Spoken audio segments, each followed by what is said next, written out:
বিভিন্ন অজুহাতে আমার জাহাজ ভাঙা শিল্পকে ভারতের হাতে তুলে দেওয়ার ষড়যন্ত্র হচ্ছে। চট্টগ্রাম বন্দর আধুনিক করতে হবে এবং এটার মধ্য দিয়ে চট্টগ্রামের লক্ষ লক্ষ বেকার যুবকদের কর্মসংস্থানের ব্যবস্থা করতে হবে। চট্টগ্রামের একটা বিশাল সম্ভাবনার জায়গা হচ্ছে এখানে জাহাজ ভাঙা এবং নতুন করে জাহাজ বানানোর যে শিল্প। আমরা গণমাধ্যমে দেখেছি আগামী 10 বছরে সারা দুনিয়াতে প্রায় 15,000 জাহাজকে ভাঙতে হবে, কারণ তাদের মেয়াদ শেষ হয়ে গেছে।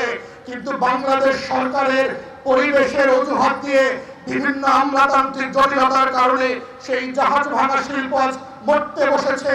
যেখানে 200 মতো জাহাজ ভাঙার শিল্পের উঠান ছিল, সেখানে সেটা নেমে এখন 24 থেকে 25টাতে চলে এসেছে।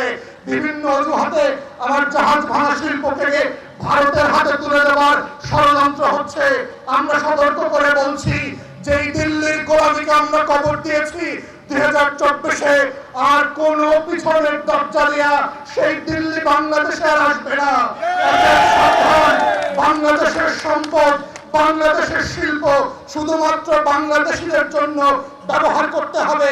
এটাই হচ্ছে দায় ও দরদের বাংলাদেশ 2 করবার যেই রাজনীতি। এবং এই চট্টগ্রামকে ঘিরে নতুন করে আরো অনেক শিল্প তৈরি করবার সুযোগ আছে। আমরা দাবি করছি আমাদের বন্দরকে আধুনিকীকরণ, এখানে যে চাঁদাবাজ এবং গুন্ডামি বদমাইশির যে সিন্ডিকেট ডেভেলপ করেছে শ্রমিক সংগঠন এবং শ্রমিক নেতাদের নামে, এগুলো ভেঙে ঘুরায় দেন। এই সকল শ্রমিক সংগঠন হচ্ছে লুটপাটের সংগঠন। তারা শ্রমিকদের বেনিফিট দেখে না, তারা কিভাবে লুটেরাদের সাম্রাজ্য কায়েম করবে সেই জন্য কাজ করছে।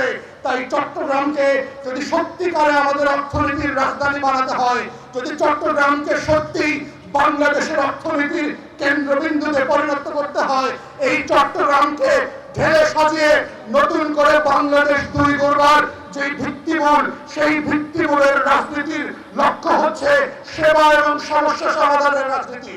এবং এটাই হচ্ছে এবি পার্টির আগামী দিনের রাজনীতি। নগদ পেমেন্টে 500 টাকা পর্যন্ত ক্যাশব্যাক আর লেনদেনে প্রতিদিন ডিপ ফ্রিজ এবং ঘন্টায় ঘন্টায় এসি টিভি সহ দারুণ সব গিফট।